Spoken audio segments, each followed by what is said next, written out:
పెళ్లిళ్లలో ఏర్పాటు చేసే హంగులు, ఆర్భాటాలకు ఇక నుంచి దూరంగా ఉండాలని మహారాష్ట్రలోని మరాఠా సంఘం సంచలన నిర్ణయం తీసుకుంది. పెళ్లిళ్లకు భారీగా ఖర్చులు పెట్టడం, వరకట్న వేధింపులు చేసే కుటుంబాలను బహిష్కరించాలని తీర్మానించింది.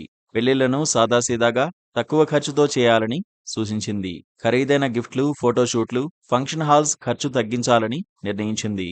అయితే వైష్ణవి హగవానే అనే వివాహిత అదనపు కట్నం వేధింపులతో ఆత్మహత్య చేసుకున్నారు. ఈ క్రమంలోనే మరాఠా కమ్యూనిటీకి చెందిన పెద్దలు ఈ నిర్ణయం తీసుకున్నారు.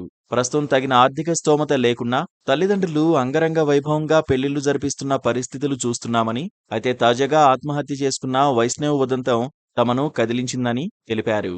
ఇకపై ఆర్భాటంగా వివాహాలు జరిపించొద్దని తల్లిదండ్రులను కోరారు. అంతేకాకుండా వివాహాలను తాము ఏర్పాటు చేసిన నియమావళి ప్రకారమే జరిపించాలని తీర్మానించినట్లు ప్రకటించారు.